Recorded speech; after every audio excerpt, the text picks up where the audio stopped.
Steve Robinson, thanks for your time today. You're welcome.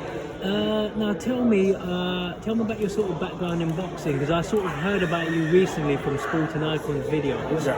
But tell me what you've done as an amateur and as a pro. Yeah, boxing come off the back of a football injury in Hong Kong. Started boxing 2014. Heavy, 133 kilo. Walked into a gym, just wanted to lose weight really, and that was February 2014. By July, I had my first fight. Loved the buzz, loved everything about it. And after coming off the back of a high level of football, I've always had the mentality to want to train hard, to want to work hard, to be the best at whatever I'm doing. And so I fought my first fight in July 2014. Had 44 amateur fights, lost 6, boxed for my country. So everything went well, and we decided to turn pro after the disgraceful decision in the ABAs in 2019. We decided to turn pro off the back of that and had my first in the September, and we're moving forward. Things were going well, and then COVID hit, unfortunately, which obviously set me back 18 months, and I'm here now, and it's about pushing forward and looking forward, not looking at the past. Oh yeah, I know the feeling. I had so much planned. I was going to go to Africa, I was going to do this, do that, but COVID hit. Yeah. Something I want to ask you about, when people talk about boxing politics and they say there's a lot of snakes in boxing, etc., can you explain that to us? Can you give us examples?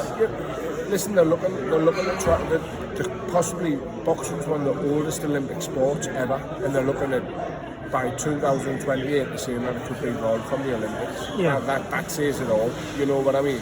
I've been through so many lawsuits. We're seeing Fraser Clark, one of our own in Russia, get told after the fight that he had been stripped of his medal and that he was getting a bronze instead of a silver, because they've looked back at reviews of the Russian and they thought the Russian. Just things like that, we've seen it with Conlon. We've seen Conlon say he'll never box again. And, stuck up his middle finger. I've been in it, and I was fighting GB seed number 2 in the ABAs, and it's on YouTube. It was one of the most disgraceful decisions ever, and I lost on a split. And how they could even go and do that, for me, that's when I realised I'm done. But that's at a small level, but we've also seen at the top level as well.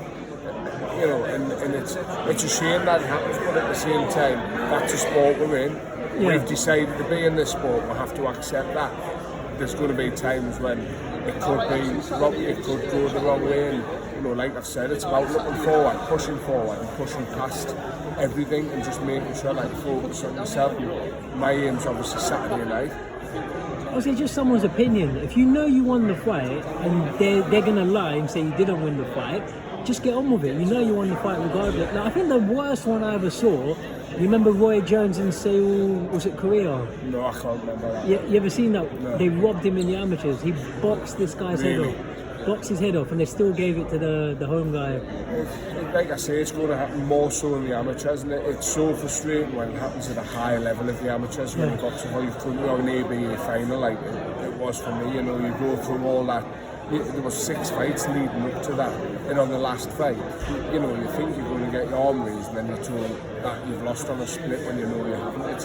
It is, it's disheartening, but at the same time, what happened off the back of that, I'm here now, and rather than looking at what happened and what could have happened, I need to look at where I'm at now and focus on that.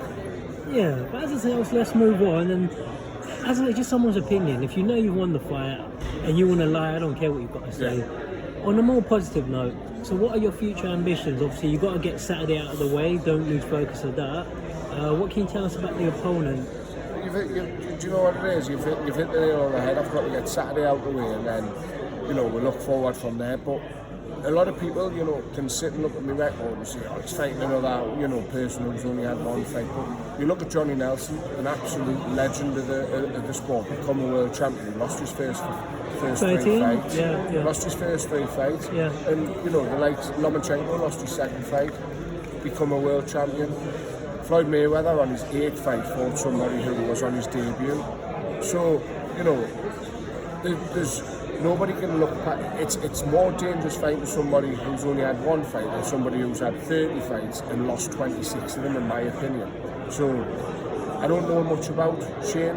I know he's going to come and fight, which is ideal for me. And if he brings it to us and meets us in the centre of the ring, that's where I'm going to showcase what I'm about and showcase how hard I hit. And I think we've seen that in the first 4 fights as well. Yeah, good stuff. But I'll let you focus on your fight. And the last question I'll ask you: how can people get in touch? It's Stephen USSR Robinson on Instagram. And that's all I'm on. I'm only on Instagram. I'm not on Twitter or Facebook. So yeah, but like I say, I appreciate everything.